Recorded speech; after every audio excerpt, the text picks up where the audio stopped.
Everybody, welcome to another episode of Windshield Time, the podcast where we help you use your windshield time to turn learning into earning. Windshield Time is brought to you by Service Excellence. I'm Chris Elmore, your host, and the annoying person sitting across from me that's messing with my iPad is Harold James Walker Jr. No, seriously, he's a good friend. He's a super guy, but I still like to pick on him, and he likes to pick on me. So hilarity. That's what makes banter fun. Yeah. Today, we're going to talk about the total value of a call. Stay tuned.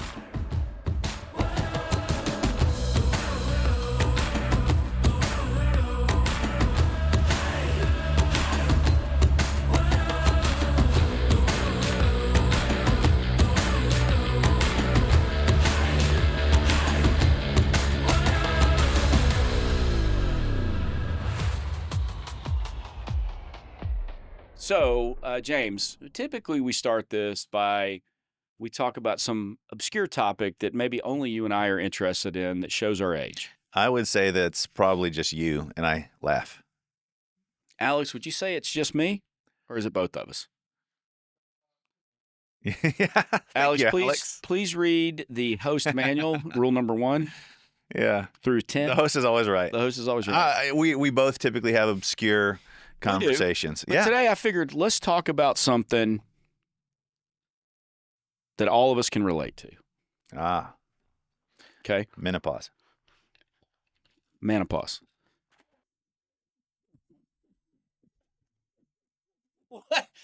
What was so funny about it? We almost got showered in here, Alex. Good. I'm good. Oh man, I'm glad I had a lid on it. Did you say menopause? You've never heard that before? No, I haven't. You've never heard that before? No. Okay, look it up. Okay. Okay, I think the clinical term is andropause, but check it out. Okay, good to know. So, what was something you ate as a child or a teenager? Okay. You ate a lot of it Mm-hmm. that you can't eat anymore, or you shouldn't eat anymore. Oh, man. Yeah. You start us off because this is a good topic. I just got to think. It's easy. Little Debbie fudge rounds. Oh, yeah. Well, shouldn't eat anymore. Okay. Here's the thing. Have you noticed that the Little Debbie of our youth is completely different than the Little Debbie of today? The ingredients, the quality. Man, I used to eat those Star Crunches. I've never even cared about that, and I still don't. Okay. Because I'll go to the store with my wife, and they always end up having some sort of Little Debbie cake on an end cap somewhere. Mm-hmm. Typically over by the milk. Yeah. They'll put like a display there or something like that. And this is me on any holiday. Yeah. Ooh, Christmas tree cakes. Uh-huh. Oatmeal cream pies. No, Christmas tree cakes. And they look the little green or white Christmas exactly. trees. Christmas tree cakes. Okay, Yeah. then Valentine's Day. Ooh, Valentine's cakes. Ooh, Easter basket cake. And to be fair, in between those different seasons is actually just zebra cakes. Zebra cakes are awesome. Yeah, Swiss zebra rolls? cakes. Swiss rolls? Awesome. The biggest thing was oatmeal cream pies are different now, and Star Crunches are different now. See, I don't have a frame of reference because I hate oatmeal. Wait, Twinkies? Do you remember Twinkies? Do they still make Twinkies? They still make Twinkies. A company bought it, and they're making the Twinkies because they stopped making Twinkies for a while there. They did. Twinkies were legit back in the day, and now again they had like the sponge is not quite the same as it was. For some reason, if you're able to go back and actually just taste what it tasted like when we had all the MSG and all the horrible ingredients, it was a different level of amazement for a 5-year-old to sneak those Twinkies out of his grandma's drawer. If Alex had a box of zebra cakes right now, I would eat the whole thing and go, wow, they taste the same. Okay. Well, there you go. That future shows reference for podcast recording days, Alex. Future reference for the people that listen. If you want to show your appreciation to us, drop us some zebra cakes. Zebra cakes are good. And typically I prefer the chocolate over the vanilla. Or what do you call it? White cake? Probably white yellow cake. Yellow cake. I like vanilla then. I prefer the chocolate over that, but sometimes you just got to have a good zebra ding dongs. The ding dongs That was legit back They in were the day. Hostess, Yeah. Oh, sorry. Same thing. just like Twinkies were Hostess. Right. So I apologize. I started a, confectionery war here between. No, you didn't. I'm Okay. asking you. Okay, but mine was easily fudge rounds from Little Yeah. Debbie or chocolate frosted Pop-Tarts. Easily, those two Got it. things. Okay. So I used to eat the heck out of bologna, and I don't touch it anymore. Fried bologna is awesome. It was growing up. That's all I ate. We have a common friend, our Yeah. buddy Kelvin Rogers over Sure. there at Fort Worth. He smokes bologna. Not And- like rolled up in his mouth. Like, No, on his smoker. I Like you got smoke you. meat. He Okay. smokes bologna. okay, sure. Awesome. I'm with you. I'll try it out, but Something I was more interested when I thought he rolled it up and smoked it. Alex, what was something you ate?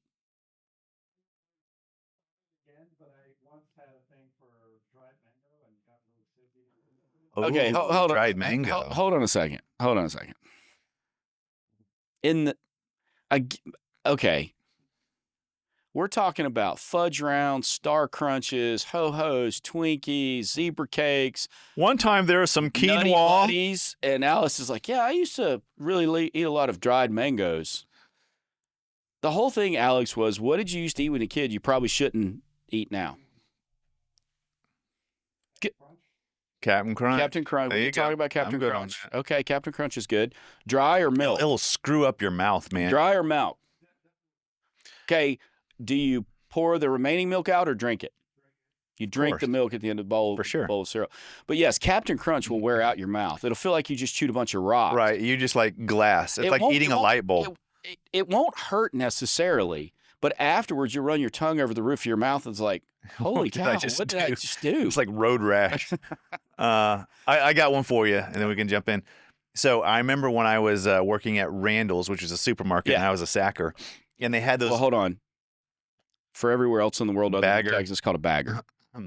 And so they had those candy bins that you could kind of like pop the lid and grab as much as you want and weigh it type stuff, right? So on one of my breaks, I went and got like 1.5 pounds of those sour gummies, like Sour Patch Oh, you know Kids who or likes something. sour gummies? Uh, Brandon Cockrell. Oh, yeah. Brandon loves the sour Okay. stuff. So I loved it. I went down, and in that 15 minutes, I ate the whole bag. Up until about 5 years ago, I couldn't even look at those things without getting That's shudders. a food aversion. Yeah, it's a food I've aversion. got a food aversion to Utz cheese balls Really? or cheese puffs. Oh yeah, Wow. not Cheetos. Yeah, I know. That's the cheese balls. I don't like Cheetos, but Yeah. I could eat Cheetos. Right. But the big tub, the big With the big balls that you barrel, Yeah. and they're the little about that big. Yep. Walmart always has a display of those, and I walk by and I'm like, Oh, I'm throwing up in my mouth. Yeah. But I have a food aversion to those. But yeah, well, when you were younger, you could eat any. I mean, it's like we work with some technicians today, and we do a 55-minute session with them, and they crush the 2 previous cans of Red Bull, and they're on their Oh my third gosh! one. Right. Seriously.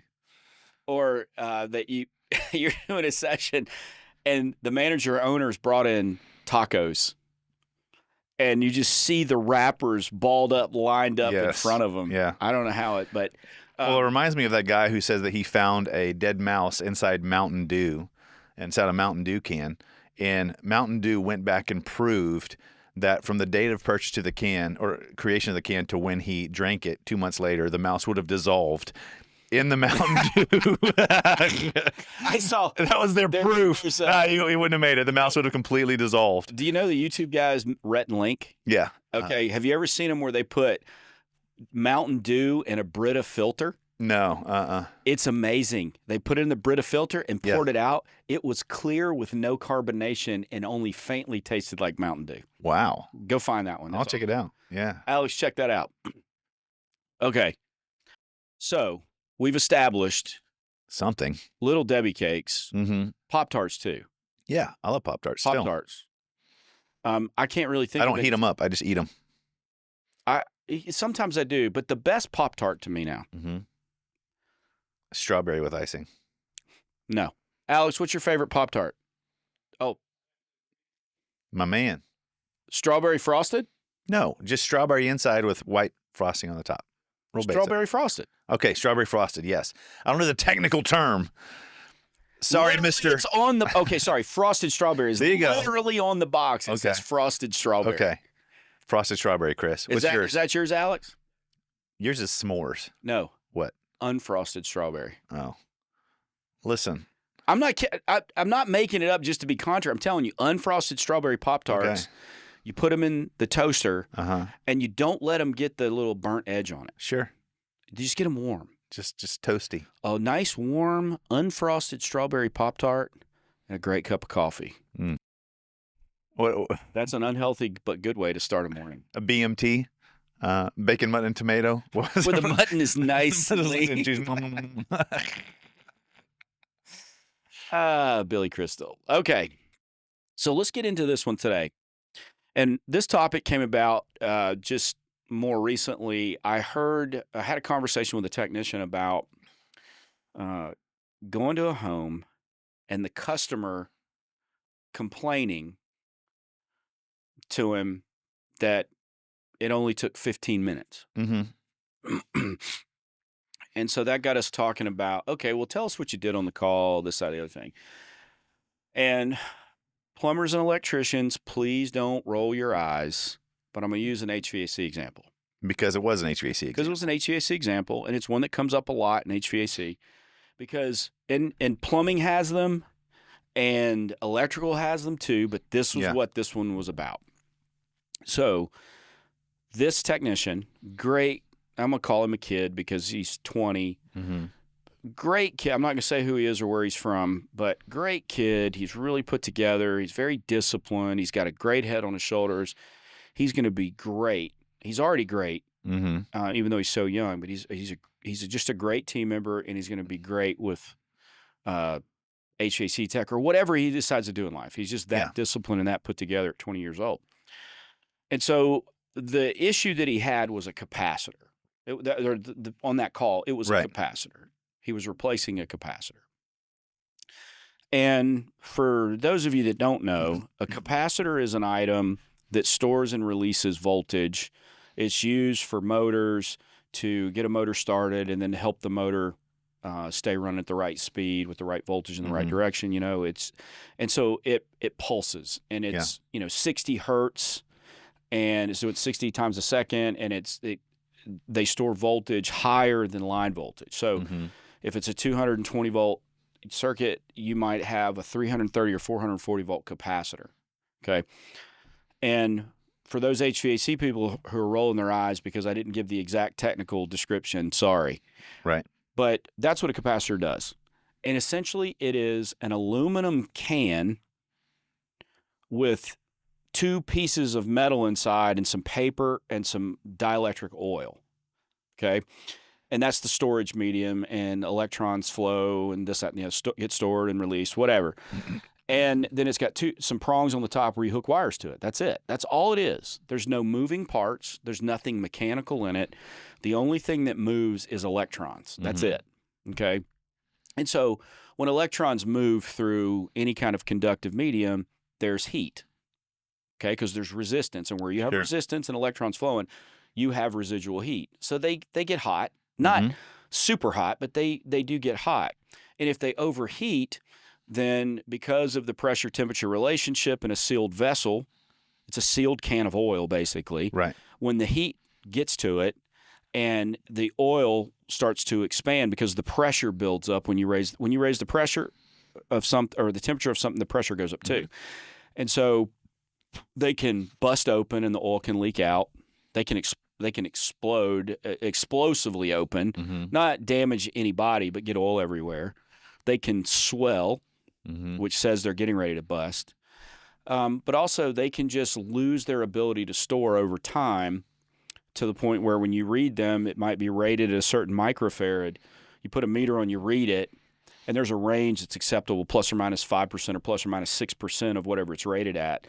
You put your meter on it and read it, and if it's lower than that, it's going bad. Right. It may still serve the purpose of starting a motor or keeping it running or just, pulsing it with that voltage, but it's not doing it what it should do, so the motor's working harder. And if they go to zero, if it's dead, then the motor, chances are you're going to have a hard time with the motor starting. And when it's running, it's not getting that extra boost to run as smooth as it could. Yeah.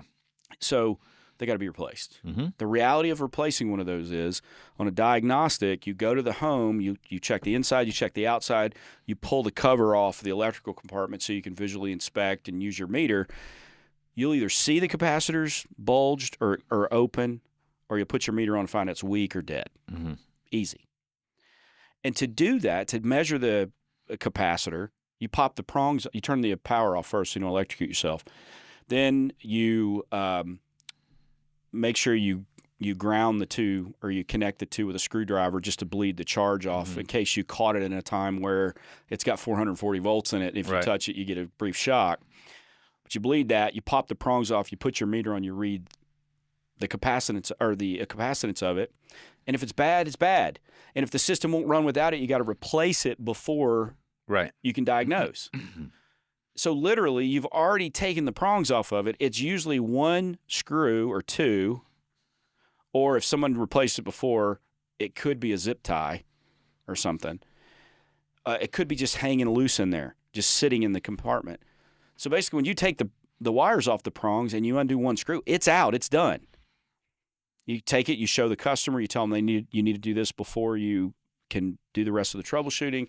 You go to your truck, you get one out of the box, you walk there, put the two prongs on, put it in there, put the screw back in. You've just replaced a capacitor. And literally from the time you took it off your truck to the time you tightened the screw and put the prongs on, less than 5 minutes. Mm-hmm. Literally less than 5 minutes. If that's the only thing wrong, put the disconnect back in. What happens? Comes on a run. Comes on and runs. And assuming it was cooling the home to some degree, that the occupants were satisfied prior to the capacitor failing completely and causing the issue, then once it starts running, they're going to feel cold air. Mm-hmm. So if I went to a home, drove there, introduced myself to the customer, asked him some questions, diagnosed, found a bad capacitor, replaced it. Literally from the time I pulled up to the house to the time I was finished and the system was running could be 20 minutes. Mm-hmm. We charge $400 for that, for a capacitor. So how familiar are you with a capacitor? Yeah, I mean, you know what familiar. It is. Sure, yeah.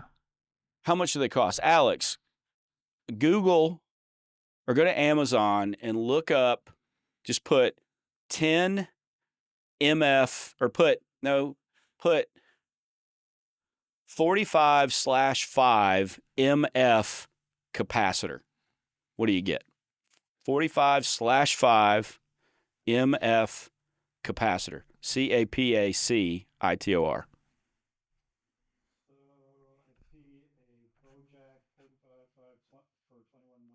$21.90. Yeah.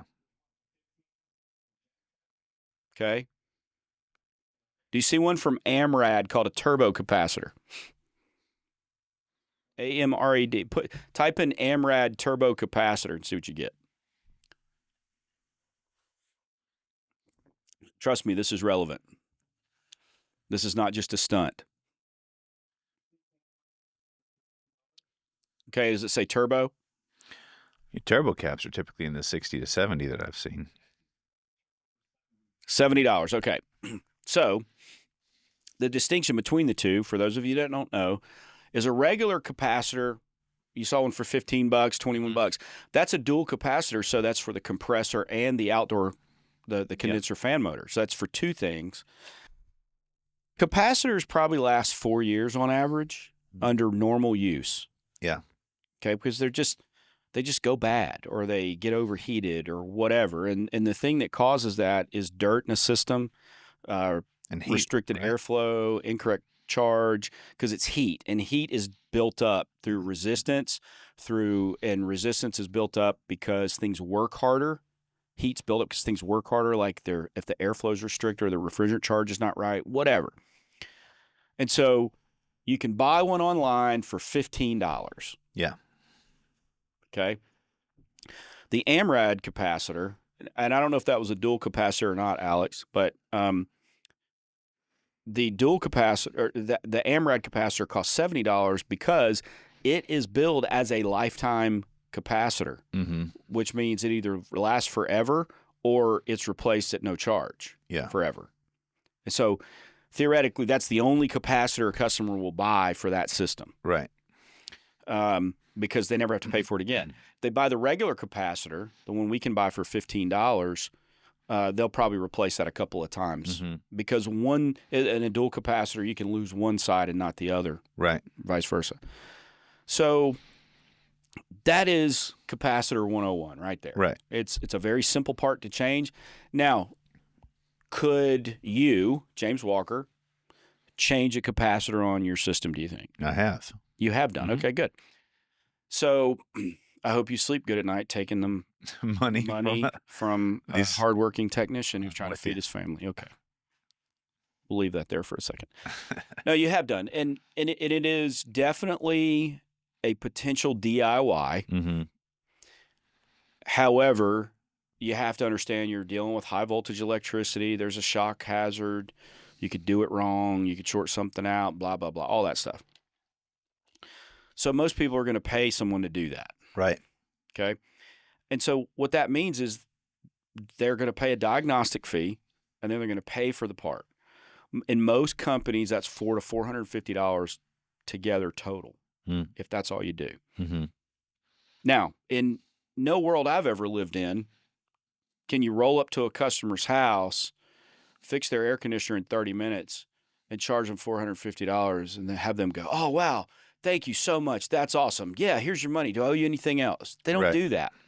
What's common? What do they do? Well, they're like, how can you charge that much for that, for just this little thing? Yes, because it is a little thing. Mm-hmm. I mean, it's smaller than a soda Coke can, for yeah. sure. It's half. It could be half the size of that. Dual capacitors are about that big around. They're Mhm. tall. They're not quite as tall as a soda Yeah. can, but just single capacitors for Mhm. just for a motor or something. I mean, those things are $7, and Yeah. they're like a large pill bottle almost. So it's not physically impressive, this Mhm. thing, right? It comes Right. in a little white box. You pull it out, and it looks like a little tiny silver can is what Yeah. it looks like. So it's not physically impressive. You don't need a tremendous high level of specific knowledge Mm-hmm. to replace one. It doesn't take a long time labor cycle to do it because you're not doing anything, because the diagnosis of one of these things typically is almost removing it. Right.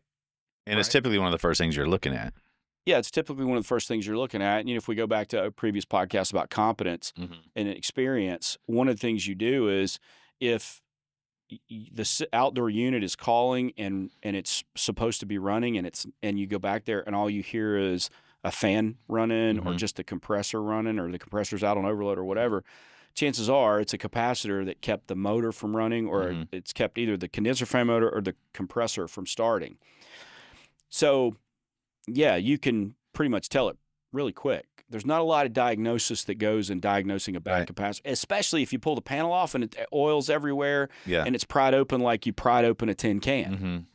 So that's one of those things that is probably the quickest, easiest thing to do with one of the least expensive costs for the part and the Yeah. labor to do.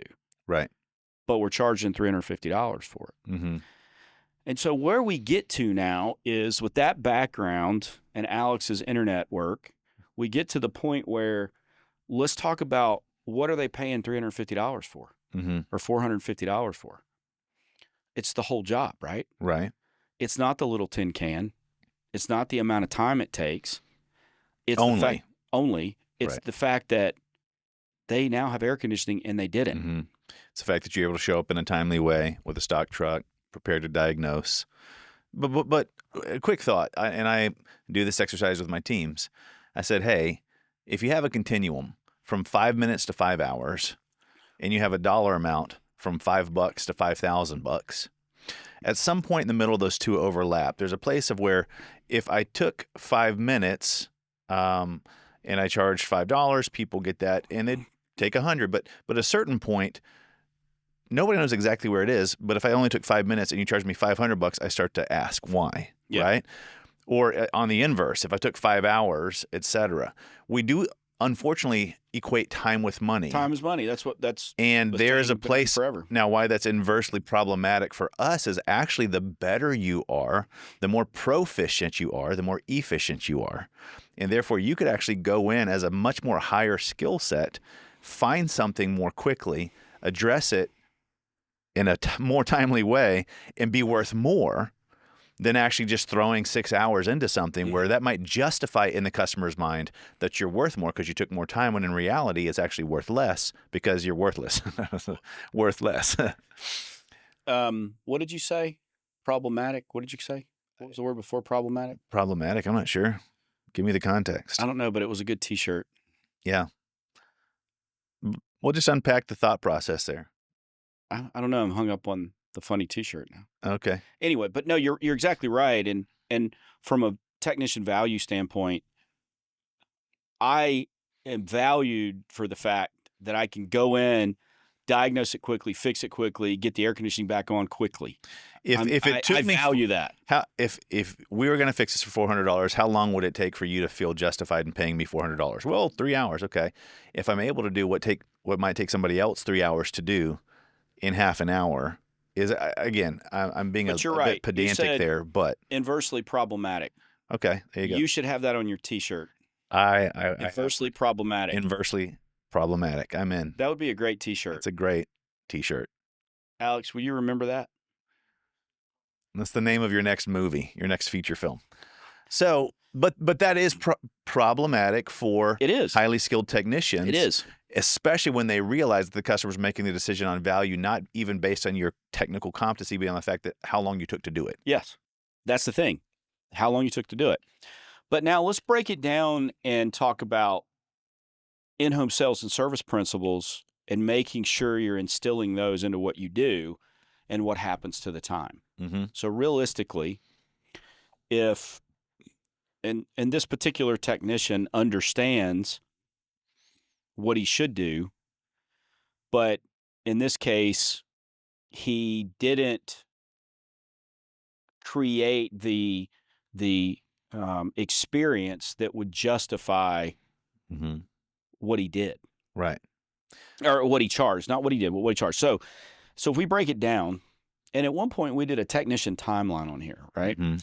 And basically what it came down to is we pull up to the house, we get out, we go to the door, we do our great introduction, we ask our questions, we do our credibility agenda price statement, we do all those things. We're building that relationship.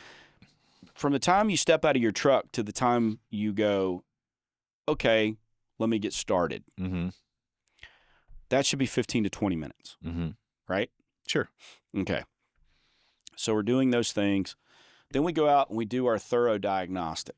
Mm-hmm. The other thing that makes a capacitor problematic in this way is it's a very inexpensive, quick thing to get the system running because you can't diagnose further completely until half the time you have to change out the capacitor before you can actually complete a diagnosis. That's right. And so we're forced to stop. Get the okay from the customer. Hey, we got the system back up and running almost. Yeah. Right. And so what you should do just to build more value and to understand more what's going on with the system is you do everything you can do before you stop and go talk to the customer. And that's with everything. If you're on a plumbing system and you're doing if you're doing your diagnostic checklist or your safety inspection checklist for electrical, whatever, and you find a red item that's causing an operational issue, and okay, so you go out for flickering lights and you go, okay, I got a loose neutral somewhere, and you pull off the very first outlet cover. Oh, there's the loose neutral right there. They remodeled in here and DIY'd it, and they did this wrong, whatever. Right. You found the problem immediately. Right. But how do you know there's not another one? So you don't stop because you found the problem. You keep going and you check the entire status of the whole system before you present solutions when you can. 100% agree. And I think that's where this familiarity breeds contempt thought comes into play, is these guys that have been doing it for 2 to 4 years, 5 to 7 years, 12 to 15, they've seen this before. I know it's just a capacitor. You know what? Flip, fix, roll. Let's get out of here. Yes. And you're like, well, no. That's not actually, that might be completely accurate, but it's not documented and it's not ratified and not guaranteed that that's all that's going on here. Right. And back to the point, if you did take 40 minutes total from when you show up to when you leave and get paid and you charge them $400, you are asking for more money than you're worth, because you're actually not doing the rest of the process that they're paying you for. So fundamentally, yeah. And that's where the inverse is. It was just a capacitor. We shouldn't be charging $400 for that. Right. And my challenge to the technician is, that's your problem. Is you think it is just the capacitor. It's actually the whole process of us making sure there's something beyond the capacitor that doesn't need to be addressed that could affect them having us come back out down the road, but right? Let's here's some of the pushback we get when we talk about it this way is, well, you're telling me to do as much of the diagnosis as I can before I go back and tell them they got a bad capacitor and here's how much it is. I got to replace it before I can check the whole thing. From the time I tell them to the time the system is running is less than 10 minutes. From the time they say go, okay, yeah, we'll go ahead and do Let's that. throw the capacitor on and see what's 10 going on. minutes. Yeah. It's 10 minutes before the system comes on. And if that is the only thing that gets it back to the state it was in before it broke and it was cooling, adequately, then they're going to feel cold air and they're going to think you got it. And I've been on calls where I've gone back in the house after, oh, well, it looks like you got it fixed. And they think it's fixed. Yeah. Well, no, I'm not done with that. I running. only just now can start. Well, then what comes up? Well, yeah, but you're charging the $89 for the diagnostic. You're not finished with the diagnostic yet. So, or 89, I said, just instinctively, Right. whatever your diagnostic fee is, you're charging for that. So shouldn't leading up to the capacitor and then after the capacitor's replaced fall under the 89? Why are you charging him so much for the capacitor? Right? I mean, Sure. very valid. Right. Let's talk about it.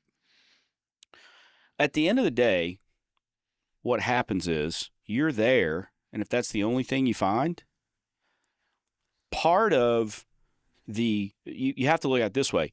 They paid you to identify a problem on their system. The problem on their system. Well, the problem is the first thing you find that's keeping it from operating like it's supposed to. Doesn't mean it's the only problem. And abstractly assume you go to a system and there's only one thing wrong with it, and you find it after 15 or 20 minutes of diagnosis, because that's typically what happens. Especially on an HVAC system, if it runs, it takes 15, 20 minutes for everything to get into a state where you can say, okay, this is a steady state that I can now check. Right. But if I go to this one, the first thing I find is a diagnostic. So my diagnosis up to that includes that. That's why when I find that, I don't just stop diagnosing. Right. I say, okay, I can't run the compressor or I can't run the condenser fan motor, so I can't check pressures. I can't check refrigerant level and capacity and all that stuff. I can't do that. However, what I can do is I can assess the condition of the condenser coil. The outdoor unit. I can visually inspect the electrical components. I can visually inspect the area on the compressor. I can visually inspect the visible line set. I can then go inside and do all my static evaluation inside. But here's the thing. Inside, the blower motor's running. It doesn't require that thing outside. So the blower motor's running. So I can evaluate the motor, the amp draws. I can evaluate airflow. I can evaluate cleanliness of different things. So I can do a lot on the inside that is part of my diagnosis. Right. The only thing I can't do is check amperage on the outdoor unit, the compressor and the condenser fan motor, and I can't check refrigerant level. That's all I can't do. What I can do, I need to do before I go back to the customer with the capacitor. Right. I have to. Now, if I'm doing those things, then I'm fulfilling the obligation under the diagnostic fee. Because back to the abstract, if I go there and there's one thing wrong with it, I have to fix the thing. Then the evaluation after the fact is essentially another diagnosis. Even if That was it. Right. I still have to let the system run for 15 to 20 minutes. Yeah. To check to make sure. Not only to verify the repair I made, but to verify nothing shows up after a longer runtime. Right. And also, I need that long for temperatures and pressures to get in a steady state of operation for me to effectively check. Right. Okay.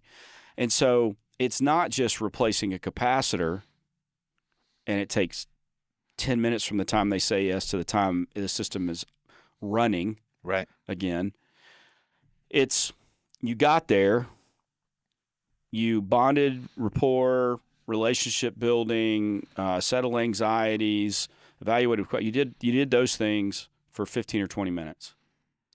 Then you went out to the outdoor unit. Some people start on the indoor. Mm-hmm. And that's going to take you 15 minutes to evaluate all the things on the indoor if it's operating, if it's running. Mm-hmm. So you got 15 minutes. So now you've been there for more than 30 minutes. Then you go outside, you pull the panel off, boom, capacitor exploded. Okay, it's the capacitor's dead here. I know I got to replace the capacitor. But let me assess the condition visually of everything else I can see. Let's mark my checklist. So theoretically, the only things not marked on your checklist for an AC system would be the compressor condition stuff, the condenser fan motor, amps, and the pressures. That's it. And the temperature split on the inside. That's it. Mm-hmm. Everything else on the checklist, most everything else can be completed. And so you go in and you show them as much of your diagnosis as you can complete. And you tell them the capacitor has to be replaced. Then I'll run check it and I can check these last few components and then verify that your system is working like it's supposed to if the capacitor is all there is. But guarantee you, on an older system, you're going to find dirty condenser, dirty evaporator coil, dirty blower wheel, dirty ductwork, insufficient filtration. That's going to happen. So you've got other things to talk about, not just a capacitor.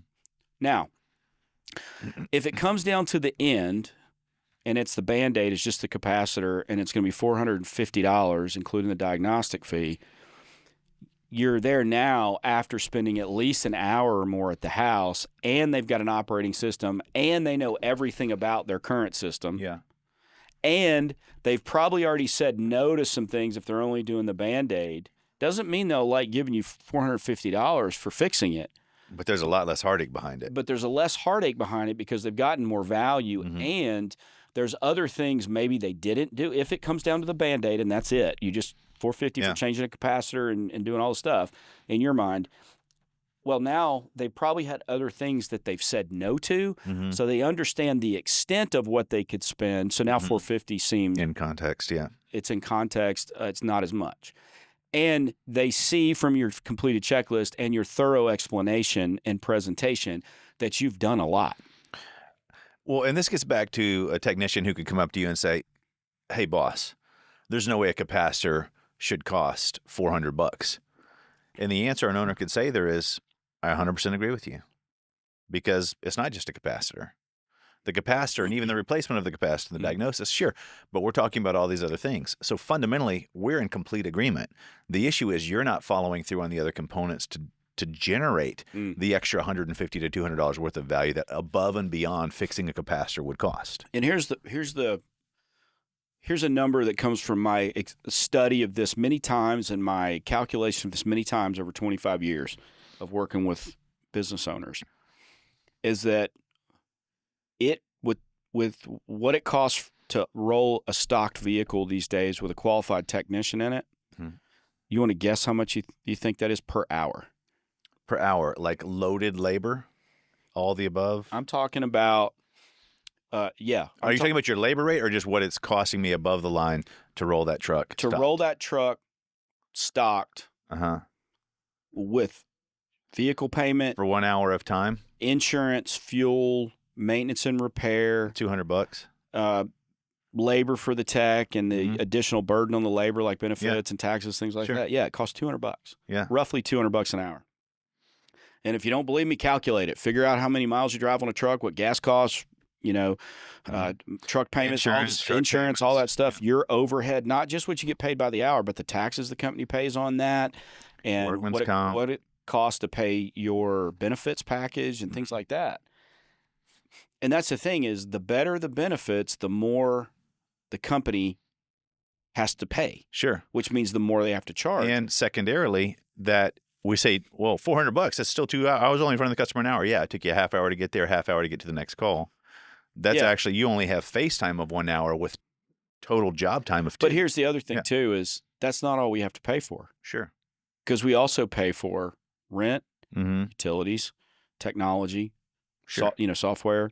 We pay for marketing and advertising. Mm-hmm. So just for perspective on this, if you're a tech out there, you may not be exposed to what advertising costs these days. And one of the things we look at is how much does it cost to get you to a door, basically. Mm-hmm. To get you and your stock truck to a door to work on something, what does it cost? Well, we measure marketing in terms of conversions, and a conversion is someone calling you or filling out one of your forms on your website to schedule a call. Well, that's not where it stops, because that call has to be booked, okay? And just to give you, let me give you some just general numbers. If you get 10 calls in for opportunities, you book 8 of them. That means out of the 10 that we paid for, 8 of them got booked. Mm-hmm. Okay. Those 10 conversions, those calls that came in for opportunity, and we measure this over all the advertising dollars we spend, what it costs to get you there. Now, if we just look at, say, Google, for instance, mm-hmm. Google local service ads probably are costing $150 to $200 in some markets now, mm-hmm.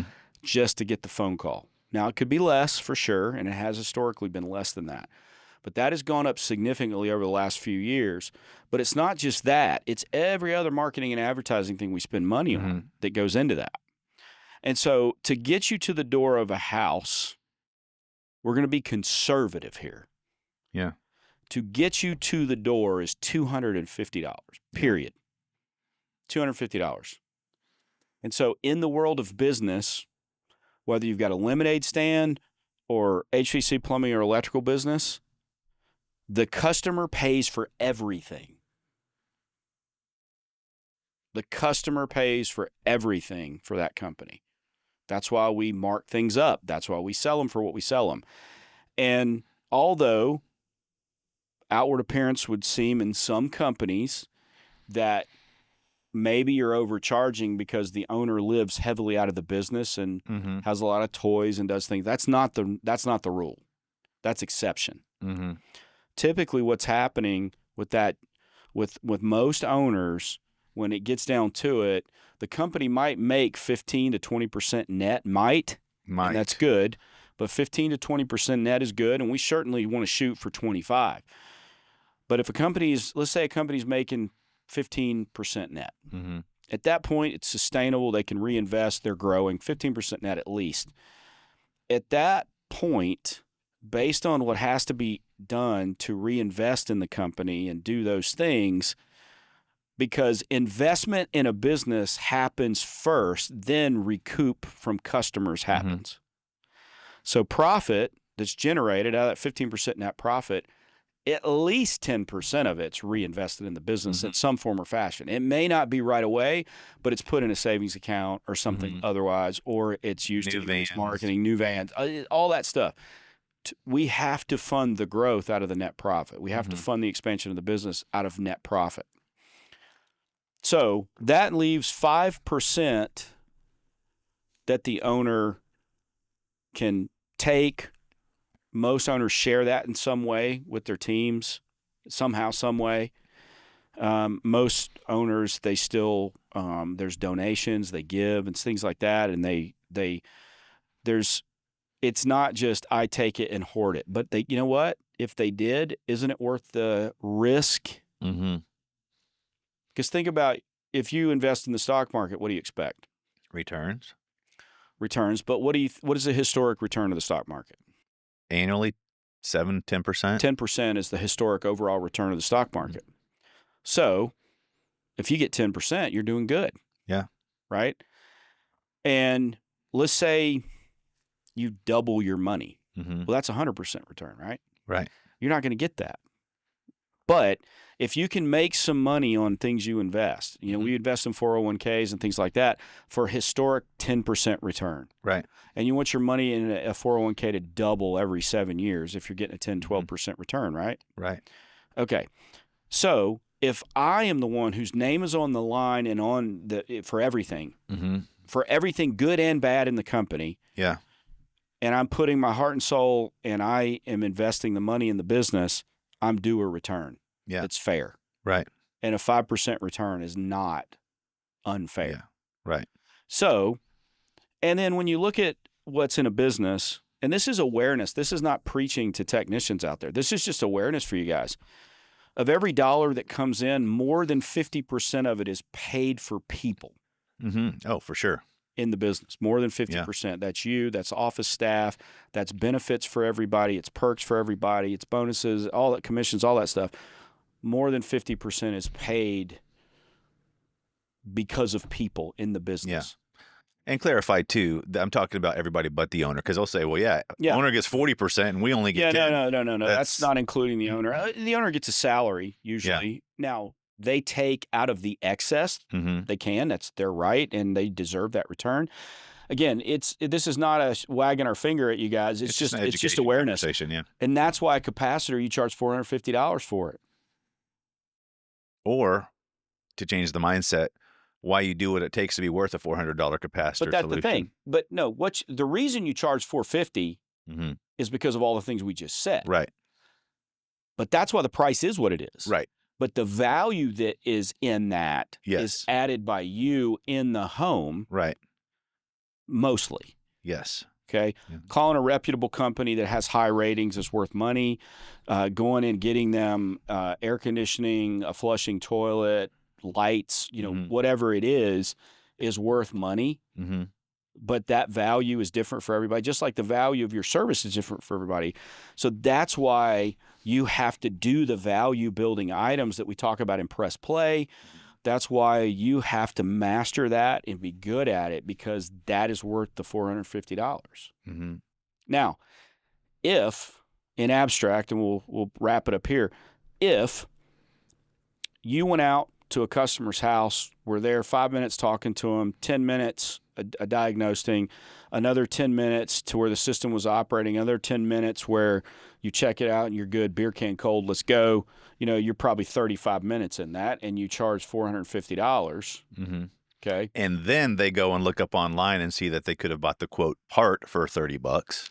Yeah. You could get into, it's cheaper on Google or Amazon or whatever. And we can talk about that. But that's why we have to build value, because it's not the part, it's the job. I'll tell one story, we'll be done. And there's many versions of this, and you probably heard another one. But imagine the story. There's a little lady, and she's lived in this house her whole life, and she's been walking across this one spot in her living room for as long as she can remember. One day she walks across it, and the floor squeaks. And she thinks nothing of it. Next day, same thing. And then pretty soon she's like, okay, something's wrong here, because this is going on for a long time. So she mentions it to her neighbor, who is kind of a handyman or whatever, and he helps her out from time to time. So she mentions, he goes, oh, I can take care of that. And so he goes into the basement, and under the crawl space, and he's under there for like an hour, and she was banging and beating and sawing and all this kind of stuff. And he comes back in the house, and he says, that'll take care of you. So she walks over, and she steps on the spot, no squeak. She says, oh my gosh, thank you so much. How much do I owe you? He says, you know what? We're neighbors. Don't worry about it. Okay, well, thank you so much. So he leaves. A couple days later, she walks across the floor squeaking again. Says, uh-oh, it's back. So she tries to talk to the neighbor, but the neighbor's got his own life. He's doing other things. That's not his primary thing. So she doesn't see him for a few days.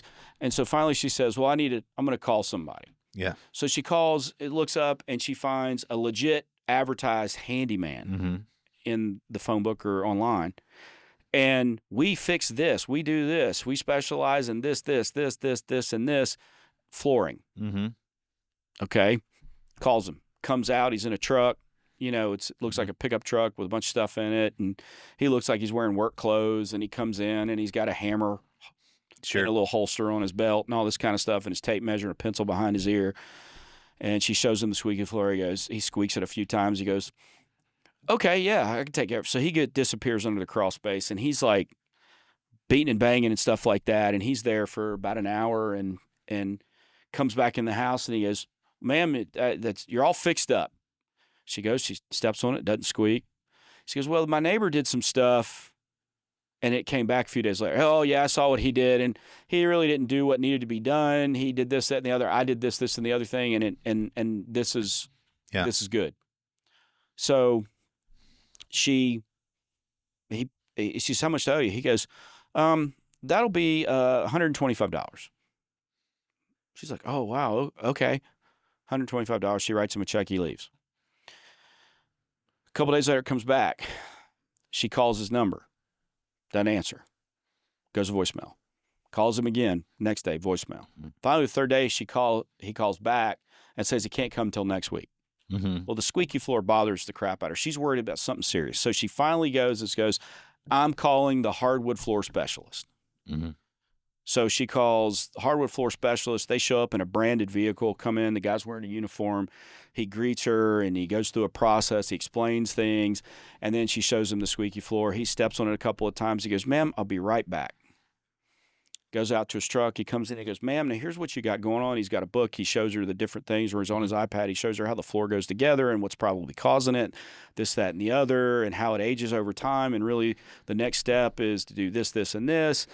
And she says, well, can you stop it from squeaking? He says, ma'am, I can stop it from squeaking, and I can guarantee you it will never squeak again. If for some reason it does, here's my 24-hour number. You can reach us anytime, and we'll come out anytime you need us, and our work is fully guaranteed. To fix the floor today is going to be $450. Wow, that's a lot. The other guy only charged me $125. He handles objections. He explains everything to her. She says, okay. He goes, all right, I'll be right back. He goes out to his truck. He comes back, walks in. He's got a hammer and one 1-inch nail.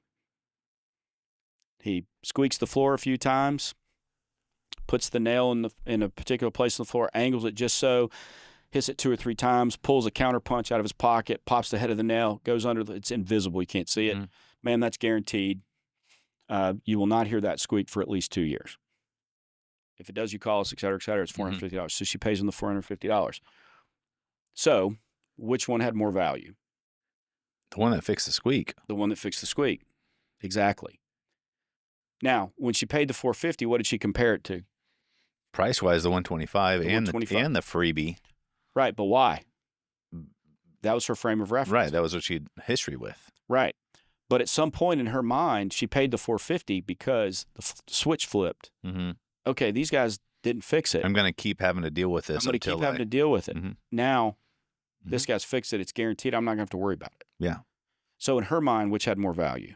The $450. The $450 did, because it's done now. Yeah. She's got the house back she grew up in without the squeak in the floor that she's never known before until now. Yeah. So that's the value, not the nail. Right.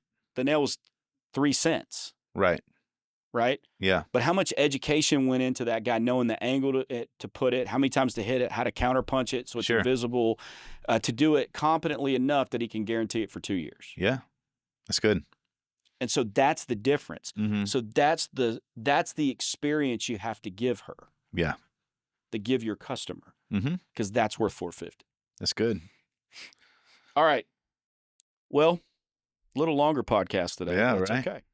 Maybe we'll make it up with a shorter one. Well, never mind. No, we won't. So, again, if you want to talk about any of this stuff, the total value of the call, it's me, Chris Elmore, 254-733-7109, or Elmore at serveextra.com, or James Walker. James at serveextra.com, 254-230-5266. Go to our website, www.serveextra.com, serveextra.com. Check out previous episodes of the podcast. I think we're up to more than a lot podcasts now for 5 years, 6 years. Search for topics you like that you're looking for. You'll find a couple. Send us recommendations or requests for topics. Like and share the podcast. Check out the website for lots of other cool stuff. Also, check out our classes coming up in September here in beautiful Buda, Texas, for technicians and sales for Press Play and in-home sales and service principles. In the meantime, James, what do we do here at Service Excellence? Service Excellence, Chris. We turn learning into earning. Wow, that was really serious. I know, right? This is good. Bye, everybody. Bye.